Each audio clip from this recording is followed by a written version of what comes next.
Hey, this is Matt. Once again, we're about to send the videos of the paid requests, this time for the movie reviewer next door. Thank you so much for that. And for those interested in requesting any type of videos, PayPal is usually the best bet. Or join my Patreon. Links are in the info box, either down there or over there.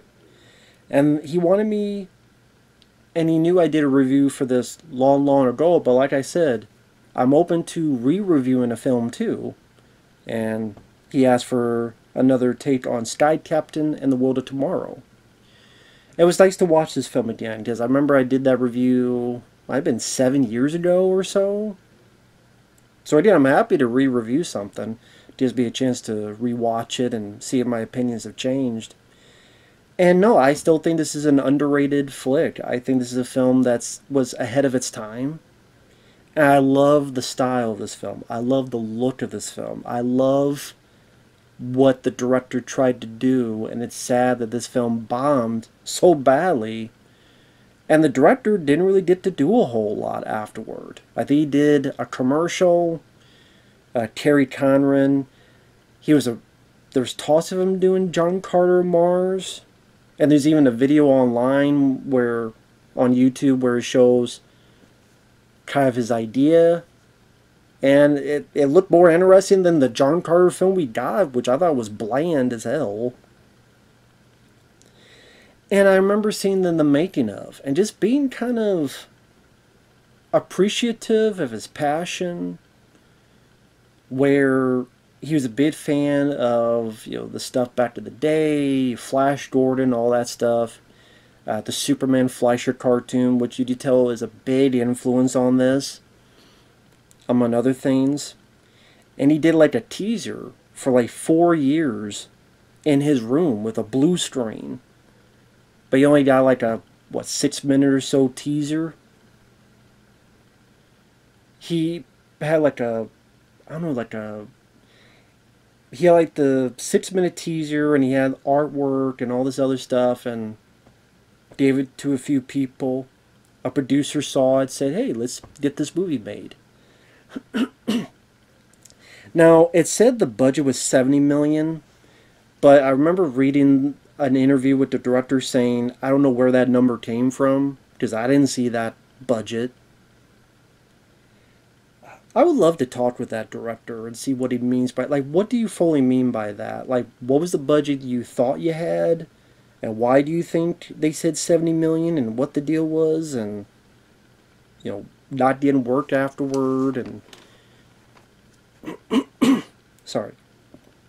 And when I said ahead of its time, it was, when they did the movie, and they cast people like Jude Law, Gwyneth Paltrow, Angelina Jolie, Giovanni Ribisi, they didn't work for a whole lot of money, and pretty much the whole movie was done on a soundstage with, I keep wanting to say green screen, but I think here it is blue screen, I believe. Right, I don't know what the difference is, like green screen and blue screen, as in using one other than the other. I'd have to look into that in a more technical detail. If you guys know, feel free to let me know.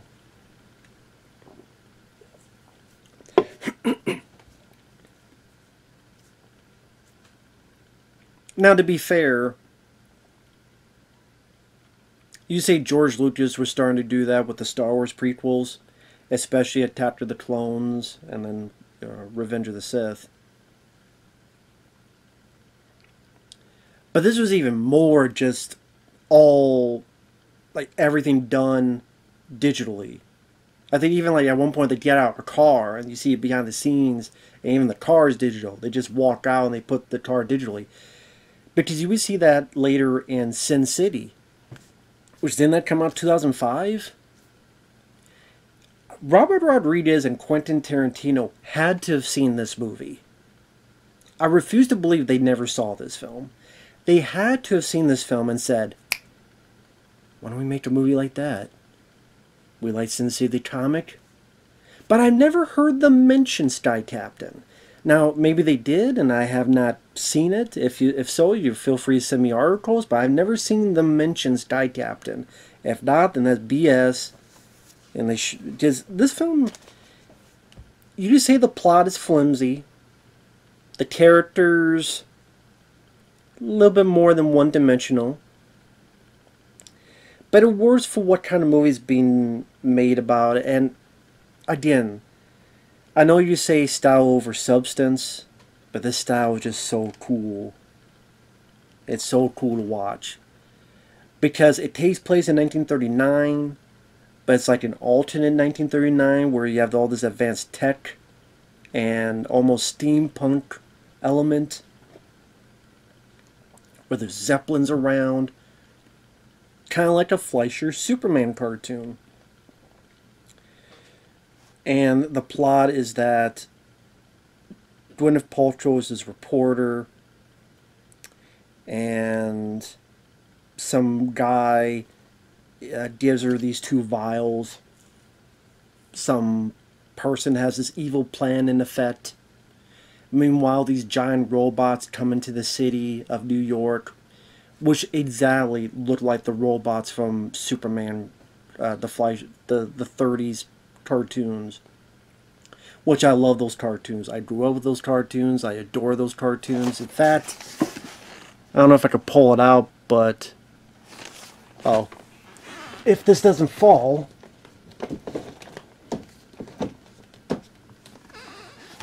I have it right here. The reason I have this DVD is these seem like the best looking versions of it. 35mm originals. You know, this DVD, the Image. Yeah, you can't see it, but yeah, this DVD here. Which honestly, to me, this looked better than the damn Blu-ray. But that's a whole other thing. But yeah, I love this cartoon so much. In fact, I'm going to set this aside because I want to rewatch this again sometime. But yeah, I forget what was the episode. The Botanical Monsters. If you watch the Botanical Monsters, the way they move and fly, I mean, which was great to see that done in this way. That I know it's weird to say live action, but done that's not a cartoon. And I know you're saying, well, Matt, aren't you a guy that's sort of against movies that are all CG? Because I'm much more a practical guy. I am, but when it's done like Sin City, like this movie, where that's the full style, like they're doing it in a way that it's not supposed to be a real world, it's supposed to be this fantasy world. And just, if you're doing something really unique with it, the ideas behind it, the imagination behind it, the creativity behind it, if those elements are put into it, then I'm a bit more in for that direction, to go all digital, which this does. And you have Jude Law as the Sky Captain coming in, guns a-blazing. He's using wires, using bombs to try to take some of these robots down. Like I said, the style of the other stuff, like when Gwyneth is typing, you see this text behind her in large letters and fun Easter eggs. Like, for example, if you watch when Jude Law's plane is coming down, there's a bit where he's coming down, and we see kind of the plane going like this towards the robots. In the back, there's the Empire State Building. If you look closely on the top, is Team Con. You know, from the 30s Team Con. Like, right, like, it'd be like right here or something. I thought, okay, that's cool. And then, like, they show a bunch of newspapers. One of them clearly shows Godzilla. There's like a silhouette of Godzilla, and it's a paper from Japan. So I like the idea that this takes place in the same realm as Godzilla and King Kong, so I thought that was actually kind of neat. And that's what I'm talking about, like, if you do this kind of style with the way the planes and the steampunk and the monsters and just how creative everything looks. People say, what can you do for a Superman movie? Imagine doing a Superman movie that looks like this. That's this. There you go. The new Superman, whatever. Do this Superman with this style, these type of, I mean, You probably gonna do the, what was this, Japatours? The Japanese that's like, won't be as PC. Maybe you can't do that, but some of the other stuff, the bulleteers, magnetic telescope, stuff like that. Like the way at one point the robots have this beacon. You see the signal, the kind of look like the RTO Pictures that company back in the day, RTO Pictures, their film logo. Yeah, this kind of beam radio signal, and that's what the robots shoot out. Giovanni Ribisi is Jude Law's buddy. He has his laser gun that shoots these rays, which Jude Law later uses to take down one or two robots, either in the chest or takes their knees out.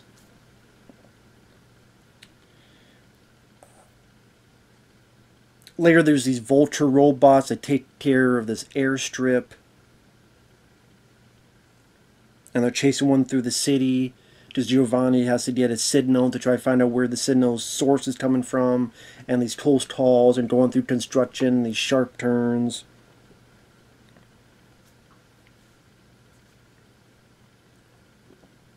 The movie slows down a little bit when we get to Nepal and Tibet, where there's this mine and they're kind of trapped in there, and thankfully they get out of the nick of time because an associate of theirs is able to open this locked door.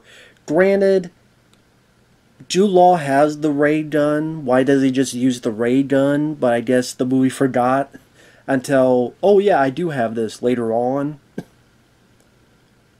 It's not like the bad guys took it away. At least I didn't see them take it away, and I didn't see Jude Law take it back, so that means he had it the whole time. So it's like they forgot about, oh yeah, I have this. It's like, well, I'm trying, or did Giovanni have it? I tried. Did Giovanni have it? Now I'm second guess. No, because Jude Law picks it up. He picks it up and he's looking at it, and that's when they know he has a fascination for bubblegum, and as the reporter, Paltrow looks up and sees the message where they gotta go to Nepal and Tibet. So he has the gun there. So that's the thing, like, if Jude Law has the gun, why didn't he use the gun to get him out of the mines? It's one of those, hey, you take it or you leave it. It is what it is. I guess they forgot about that. It was like, shh, don't say anything. I know. They could just blow open melt the door with the laser gun, but it is what it is. Which I think they should have done. It's not working. Bashes it. Burns the lot. They make a run for it. I would have liked that more than, oh, they were lucky enough that the associate came back and unlocked the door. And when they got like 5 seconds left. I know that's the thing with movies, especially with this, supposed to be like the serials. In fact, the director wanted to make this in chapters, like Flash Gordon back in the day, but they're like, nah, you can't do that. the people funding the movie and producing the movie. But that's what happened a lot of those days in the serials. Are they going to make it? They're the nick of time, something happens, they get lucky, and then go on to the next one.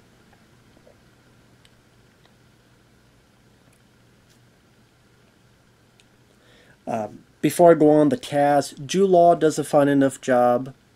I actually do like him in the movie. He's personable, he's likable enough, he fits it fairly well.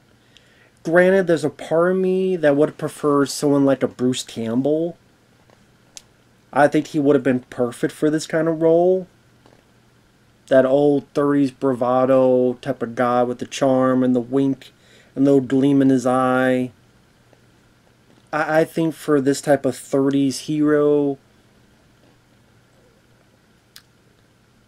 1930s hero, I think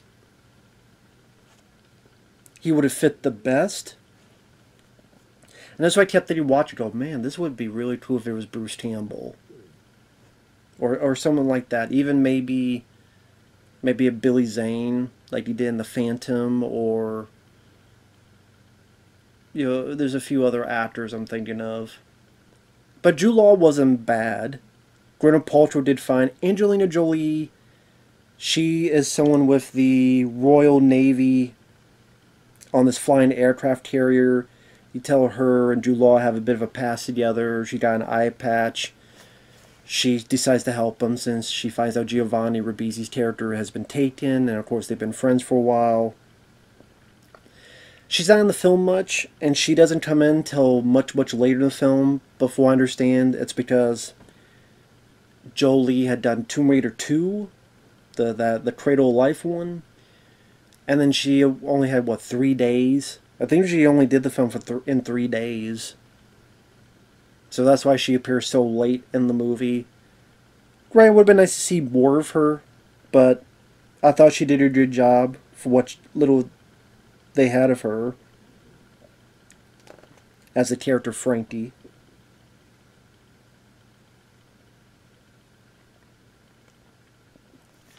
You have this battle underwater. Granted, I would like to a bit more of back and forth, where maybe Jude Law's character is destroying some vehicles here and there. But it's more for Jolie and her people to shine. And Angelina Jolie, they did her big moment to... because they have to get to this island where the bad guy, the scientist, is at. Now on there's like dinosaurs, but they don't really do much with the dinosaurs. They pretty much get chased for about a minute, and then there's not a whole lot done with the dinosaurs. It just felt like there's a lot more. Like, how do you not have the dinosaurs fight the robots? That just seems like something B-movie to do. It's like, maybe they have I don't know, for whatever the robots and the dinosaurs are fighting, you find a way to incorporate that into it. That would have been fun to see.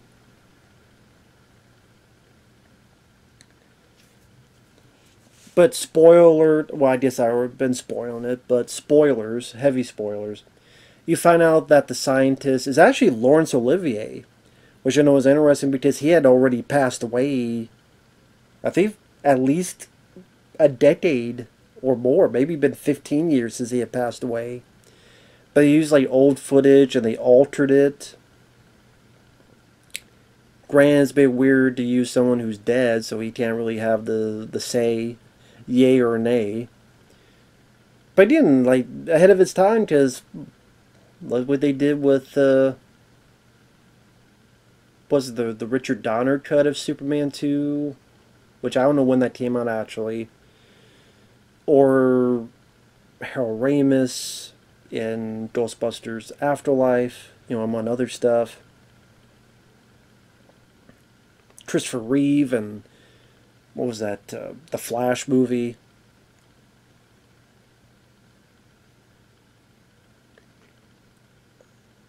But yeah, he pretty much wants to make an arc where he has like elements of all the animals, and that's why you need these scientists to make this rocket ship.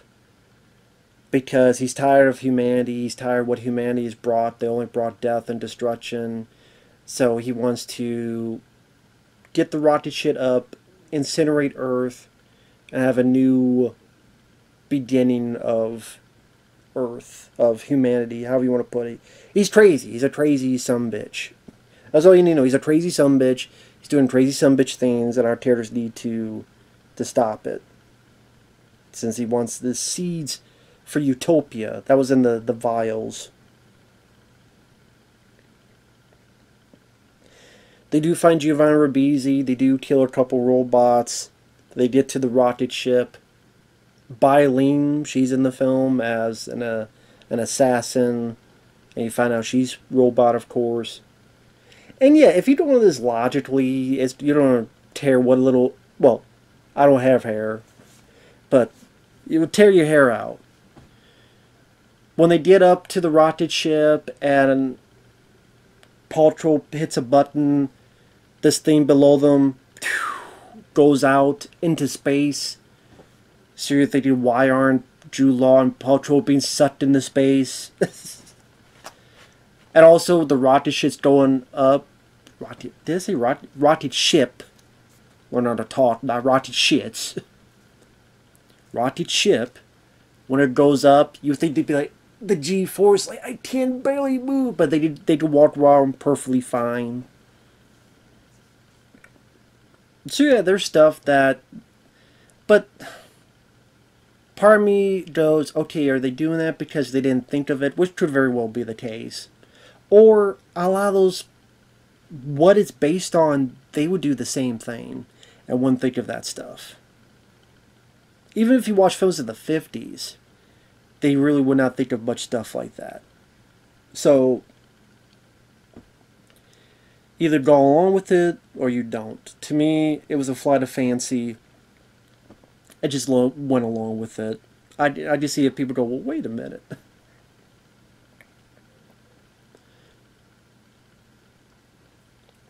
Also, they take care of things. They land safely back on Earth. There's this running joke where Paltrow only has a couple shots left of her camera, and even though there's these crazy things, she won't shoot it. She has one more. She shoots Gwyneth Paltrow. She takes a picture of Jude Law. She's smiling, thinking there's going to be a lovely moment, and Jude Law looks at her and goes, "Lens cap." And then she has this stern look on her face. It's a funny way to end the film, but I'm sitting there going, her lens cap is off. Like, we see her take her off the lens cap. When she puts it up, we see the lens cap is not on, so are we supposed to think that Jude Law is just messing with her?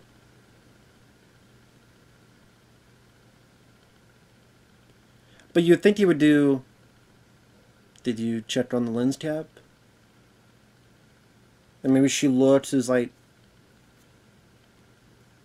and then looks stern. Because the way he said it, he made it think like the lens cap is still on, which makes Jude Law look like an idiot. Let's say, I like the idea, and it did make me chuckle, but I think they could have done that a bit differently to make it less confusing. Of, is he saying the lens cap is on, but the lens cap is off?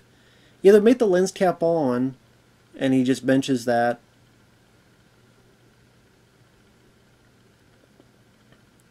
and she's pissed off about, I don't know. I just think you could have done that a little bit better, a little bit more. Again, I don't know what they were thinking with that. And I mentioned that because it's the last scene in the movie. I'm like, wait a minute, the lens cap is off. What are you talking about, Jude? Mr. Law?